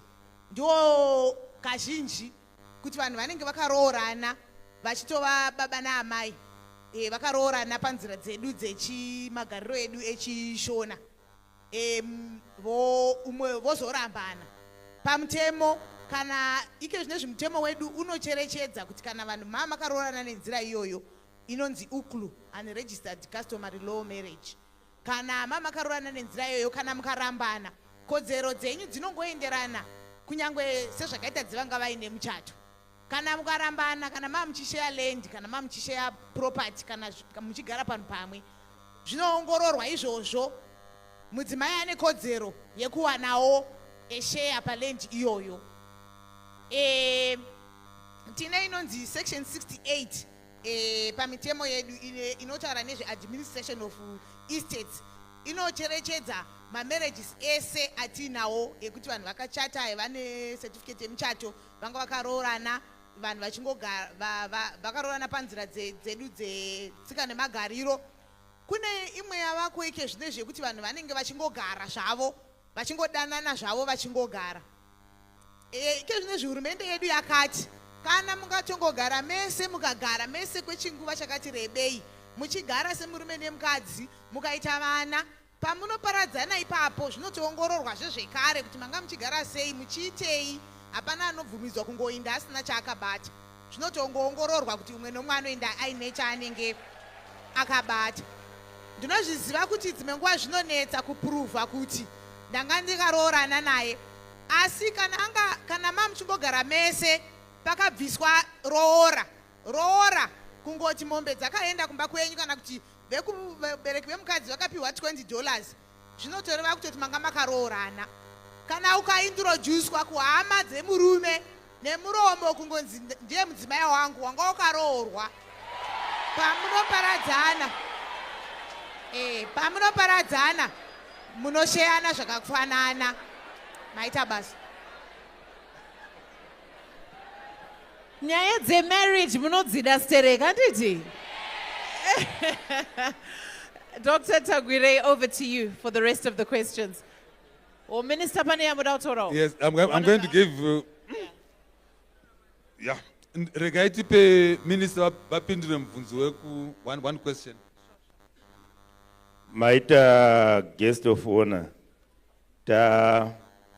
Taona kuti zvinhu zvose zvinobva muland, ingava mining iri kutaurwa pano inenge ichibva muland, saka the bottom part, the base is land.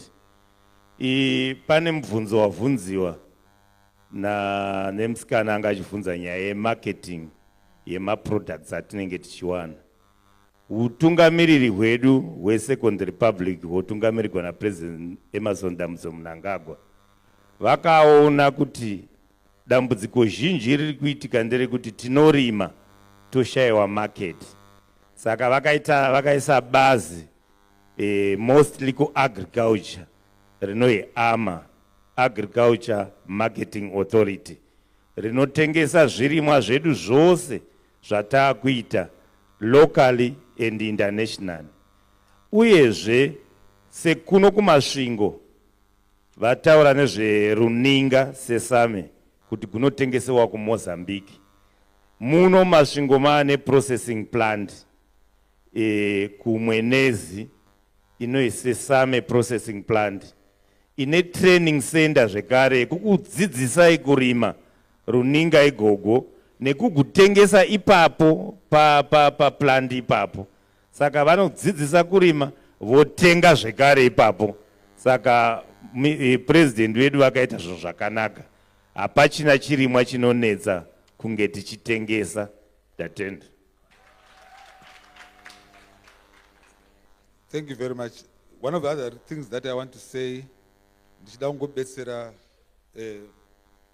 minister wedu ndeyekuti most of the things tinozvirima for subsistence living. We don't hatizvirimi commercially. As a result, tinofunga kuti maprice atiri kuwana they are very low. And then mari yatinowana inenge iri shoma. So what we are encouraging as we are doing our program is to commercialize everything that we are doing. So including sesame iyoyo, kana mukairima muri pa A1 farm pit patataura paya paya. Tichakubetserai kuti muwane mari nokubetserai kuti murime commercially, not kurima subsistence living. Then that will be a problematic for you. But I want to go through the questions. Do you support animal husbandry? Ndangopa example chete yezvimwe zvirima. Handisina time yekuti tipe zvimwewo. We support animal husbandry, we support any form of industry. Chinhu chese chandakuratidza paya we support it. We support huku, zvese tinosupport. As long as it is agriculture, we are going to find the money for you. Do you have any youth student representative? Yes, we have a Bigima Tiza Junior, DM Youth anokurepresentai pa committee pedu. Committee yedu ine ma-war veteran, committee yedu ine vanhu vemu-government, committee yedu ine ma-business people, committee yedu ine ma-lawyer, committee yedu ine opposition, ine munhu wese committee yacho. Saka tinotese vari moimo kuti titarise nyaya yacho tiri pamwe chete. Ndo zvakaitwa navamunanga because he's a constitutionalist.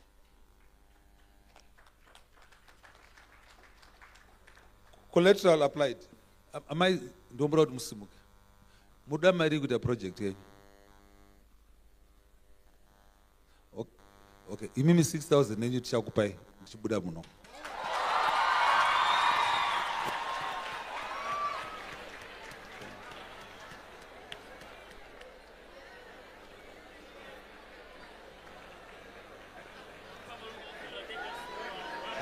Aiwa, ndiri kuendera mberi, ndichiri kumbopindura mubvunzo.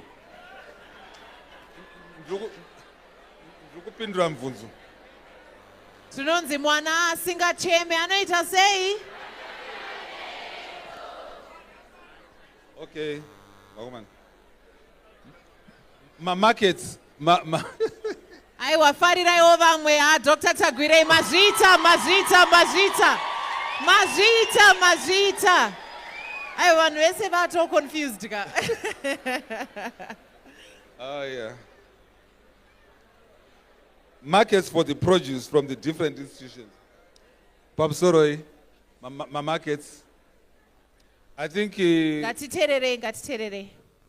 vachadzamira vataura a very good point. Tine agricultural marketing authority iri kuita basa iroro, but isusu mukomiti medu tine committee inoita nezve financing, tine committee zvakare inoita iri kuitira nezve marketing of products. Muri kuona ma-products atiri kutaura matanzi akawandisa ezvinhu zvatoda kuita. Saka first of all ye-financing iri kunotsvaga mari kunze kwenyika yekuti tiunze mari uisapoti agriculture yedu. Ye-marketing ichanotsvaga ma-markets kunze kwenyika yekuti timakete zvirimwa zvedu. To assist agriculture marketing authority, ma-banks iye zvino anenge achibetsera kumaketa ma-products edu. Zvekuti vanhu vamunotora zvikwereti kwavari, kwamuchanotora zvikwereti kuya, it will be one of their responsibility to make sure that they find a market for your products. Change zvichikubetsera izvozvo. Ma-prices ema-commodities ndataura point iyi. Ma-prices anodeterminwa ne-supply and demand. Saka semurimi akadzidza ane njere, tine dambudziko ratoita, just give me a moment. Tine dambudziko nokuti isusu sevanhu amene kuti takapiwa chii chinoita kuti toda kutevera vamwe vanhu, not to lead others.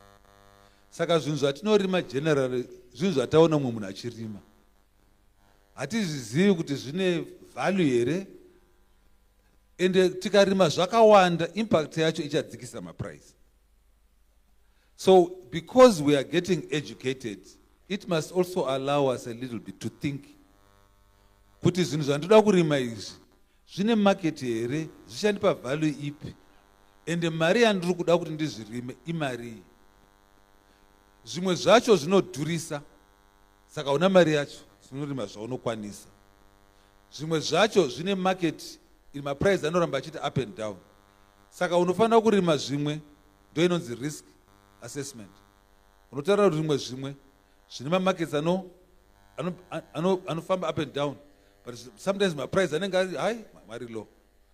Unofanira kurima zvimwe zvine maprice ari consistent. Zvinhu zvakaita nechibagwe, handi price yacho is more or less given, and government supports it, but profit yacho chii ishoma. So we must have that balance. Kana uchinge uri murimi akangwara.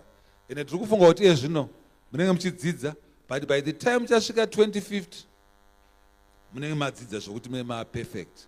Ndiri kutaura nemi nokuti imi munenge muchiripo, vamwe vanenge vasisipo, sa vachadzamira. Thank you very much, Dr. Tagwirei. Thank you. I think at that point we have come to the end of our second round of questions, and I know you gave me a time, so we must honor that. I think you have been gracious enough to give us as much time as possible. Nyasha, where are you? You're there on the stage, that's fine. I think we want to now we want to move forward with our program, but I must remind all of you, when you came in, if you did not receive one of these pamphlets, please make sure you get one when you go out. They've been put together by the Land Tenure Committee.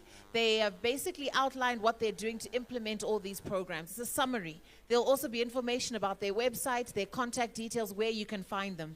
There's also another leaflet in there about the benefits of the freehold land tenure title deeds. It's a benefit. We must always understand what our colonizers did. They came here, they took land, took title, and now we are trying to normalize and regulate things for our people. It's a process and it's going to take time. But we support and we thank those that are putting work into it and working tirelessly under the vision of President Dr. Edi Mnangagwa to realize vision and ownership for us as indigenous people of Zimbabwe. I'd like to hand the program back over to Nyasha. Your capable hands are waiting. Thank you.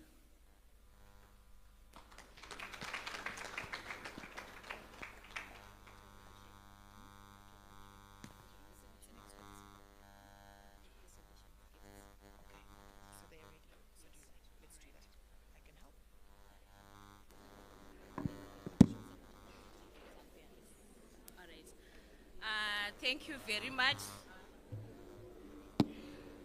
So right now, Honorable Guest of Honor, todakungo kutendai ne delegation yenyu yamauya nayo today to grace this occasion, and we are very happy kuti program iyi yatangira pamasvingo, but isikugumira panapa sezvamanzwa zvichitaurwa na Honorable Guest of Honor.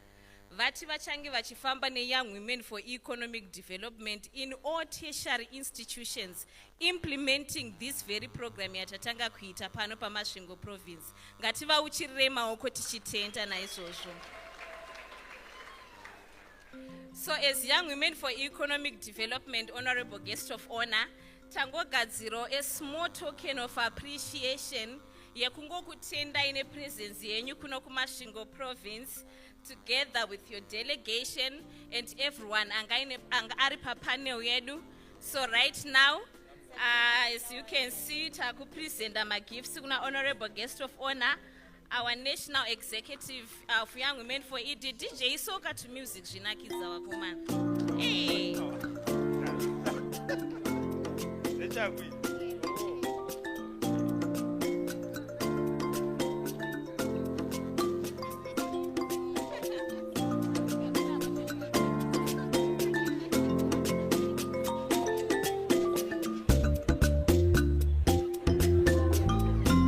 Andina hope mukadzi wangu baba ndozanda ndizati ndakwegura baba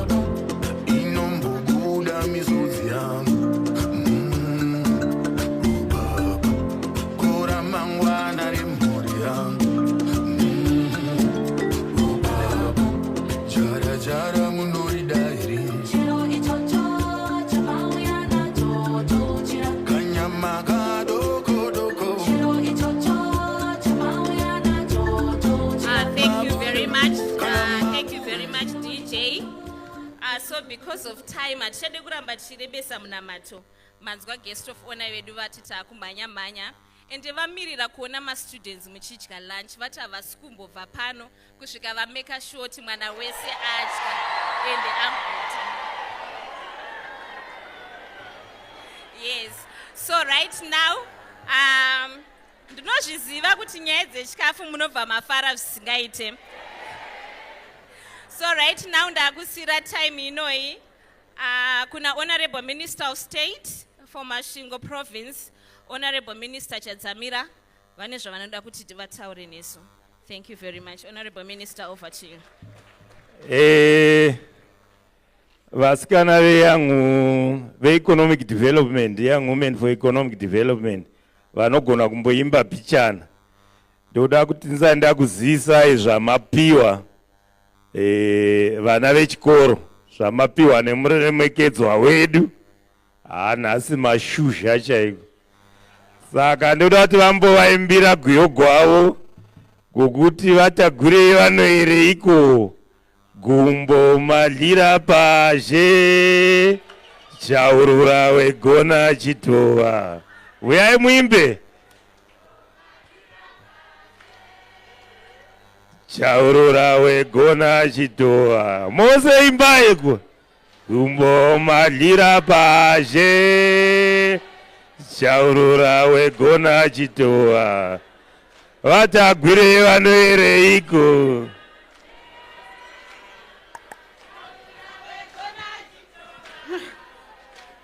Gumbo magira paje, chaurura wegona chitova. Gumbo magira paje, ndiyo, chaurura wegona chitova. Iyo chaurura wegona chitova. Magira paje, ndiyo, chaurura wegona chitova. Vadarwira vanoereiko. Gumbo magira paje, chaurura wegona iwo wegona chito. Aiwa tatenda. Mururu nemuridzo.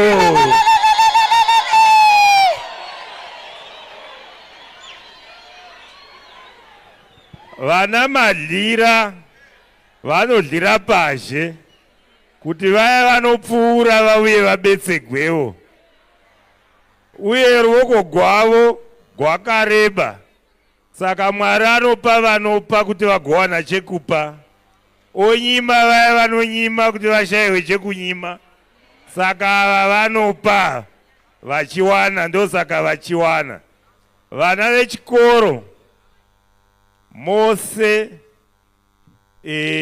ma-tertiary institutions edu ari 7 auya pano. Every institution iri kupuwa ma-scholarship 20.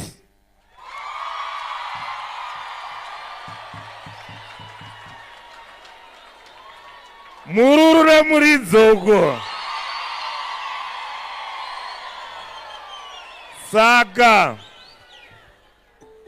Young Women for ED, for Economic Development, vachishanda nema-principals ema-universities edu, ndo vachaona kuti vana vanotambudzika zvekushayiwa school fees ndevapi vagobetsegwa vagoendawo kuchikoro. Saka tinoda kutendai madlira nezvamatiitira. Tatenda. Aiwa mururu nemuridzo. Aiwa DJ chimbotipaike kuti tipemberere sema-students.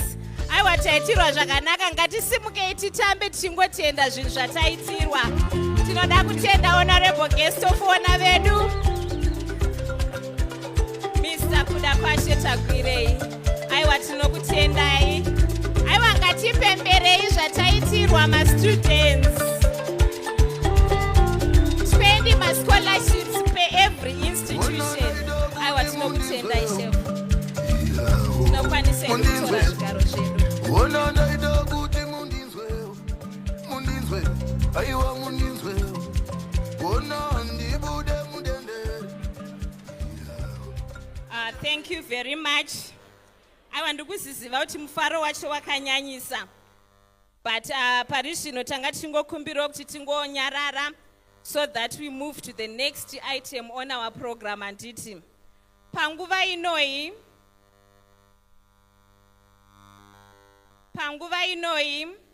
ndakuda kusimudza our national treasure at Young Men for Economic Development, vari zvakare central committee wemusangano weZANU-PF, vari zvakare honorable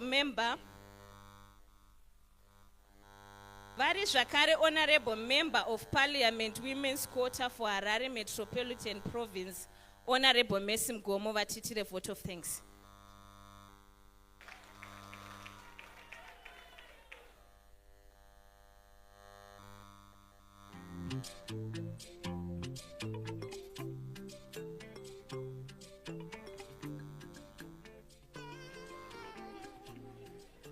Thank you, Madam Monda. Pamsore, our State Minister, Vachadzamira, Pamsore, our guest of honor, and your business corporates, Pamsore Chairman, Wedwe Province, Netimurengere Province, Pamsore, our principal, Varipano, Pamsore, our commissioner, Pamsoroi, Mambo, Wedwe and Jumbo Ino. Because of our time, atishanyanyotora time yakariba tiri panapa, ndakuita vote of thanks chef vedu vaone kufamba time iripo vanonoka. Okay, all protocol observed. Allow me to begin by recognizing His Excellency the President of the Republic of Zimbabwe and Commander-in-Chief of Zimbabwe Defense Forces, Comrade Emerson Dambudzo Mnangagwa. His Excellency continues to inspire the nation through his bold leadership and unwavering focus on achieving Vision 2030, which seeks to transform Zimbabwe into an upper middle income economy. Under his guidance, the National Development Strategy, NDS1, has provided a clear roadmap for inclusive growth, innovation, and youth empowerment. This event today stands as a living testimony to the practical realization of that vision, where young people are not just passive beneficiaries, but active agents of development. On behalf of the organizing committee, I extend our heartfelt appreciation to everyone who made today's Leadership Success Series a powerful and inspiration gathering. Allow me to express our deepest gratitude to our guest of honor, Dr. Kudakwashe Regiment Tagwirei, CEO and Chairperson of Sakunda Holdings. Dr. Tagwirei is not just a business leader, but a national figure whose footprint in development is boldly evident across sectors. His continued support for education, agriculture, youth entrepreneurship, and strategic land use reflects a deep commitment to Zimbabwe transformation. Through the Land Tenure Implementation Committee, he has played a pivotal role in shaping policies that are unlocking long-term empowerment, especially for young people and women. His presence here today is a testament to his belief in grooming a new generation of leaders echoed in purpose, innovation, and patriotism. We also extend special thanks to Honorable Minister Ezra Chadzamira, Minister of State from Masvingo Province, for being a consistent pillar of progress. Minister Chadzamira has tirelessly supported development programs across the province, from agriculture initiatives to infrastructure upgrades, and above all, youth mobilization efforts. Under his leadership, Masvingo has become a fertile ground for opportunity. His advocacy for land access, inclusive governance, and provincial empowerment initiatives aligns seamlessly with the aspiration of the forum. Minister Chadzamira, your support in bringing this event to Masvingo Polytechnic has created a platform for future leaders to dream boldly and act decisively. Our sincere appreciation goes to Honorable Minister Tatenda Mavetere, Minister of ICT, Postal and Courier Services, whose work in the digital transformation space in shaping a smarter and more inclusive Zimbabwe. Her initiatives such as the Digitalize Zimbabwe campaign and her push for e-learning platforms are not only bringing the digital divide, but creating pathways for young women to participate meaningfully in the fourth industrial revolution. We also thank Mr. Ruveneko Parenyatwa for her dynamic moderation, as well as all the distinguished speakers and thought leaders present, including Honorable S. Mbanegavi, A.T. Nyoni, and Ms. Nyasha Monda, whose contribution enriched the dialogue with actionable insights and lived experiences. A special mention must be made of the land tenure reforms, which continue to offer tangible hope for Zimbabwe's future. The conversation of 99-year lease into our transferable and bankable assets is more than a legal milestone. It is an economic empowerment strategy.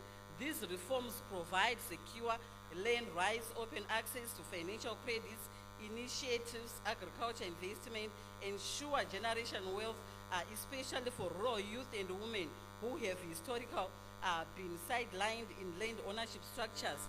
This framework strengthens national food security while promoting equity and dignity. I would also like to acknowledge the presence of sister affiliates who are here to support us. We have Concord Vision 2030. We have Amatu K4ED. We have Boys Zamdara. And also Tinemamwe organization and Snack mention up at Panap. Vatan Snack get up your list.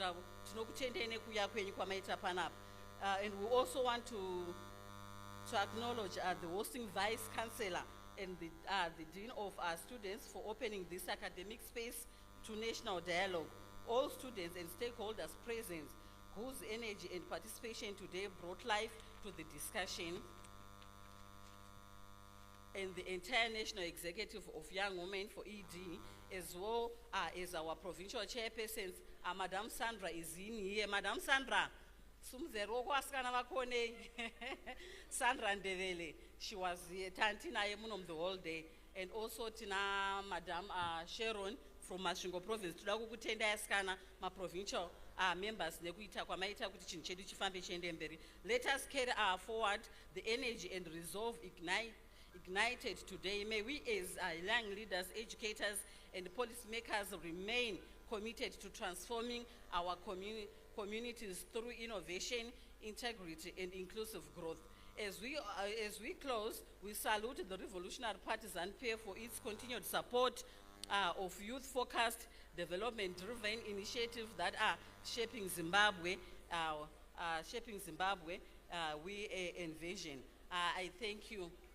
Ndatraya kuti ndikurumidze time yedu yapera saka ndaverenga ndichimhanya. Toda kukutenda imese mauya kuzosapota chirongwa chedu cheyoung women. Tina guest of honor chiri chirongwa che-empowerment yevana vasikana nevakadzi. Maita basa. Thank you very much, Honorable Messi Ngomo.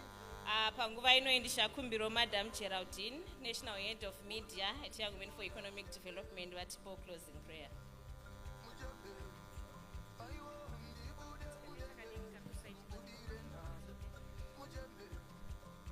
Ngativavomberere maoko vachiuya. Let's bow our heads and pray.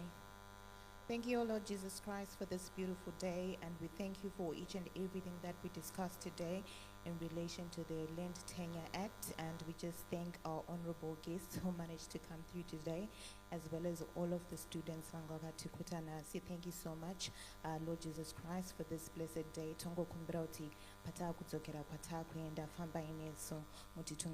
Thank you so much, Lord, for this beautiful day. Amen. Thank you very much. Program yedu yapera, but ndokumbirwa mese murambe makagara pasi.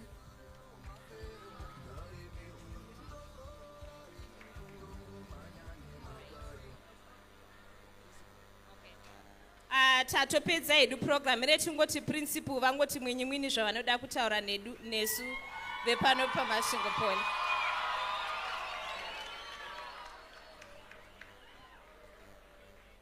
Regai nditange nekuti all protocols observed. Chandangosumukira pano ndechekuda kutenda guest of honor. Masvingopoli yapuwa makombiyuta 20. Nokuti tahosta rimwe chete richiita about 5,000. Saka toda tine mufaro mukuru tatenda zvikuru guest of honor. Thank you very much. Aiwa tinozvitenda. Saka tinoda kuti tese tirambe takagara pasi anditi guest of honor vedu nedelegation iri kunoku ndo vanotanga kubuda. Then sisi tichizotera kumashure. Aiwa ngatirakidzei kuvafarira.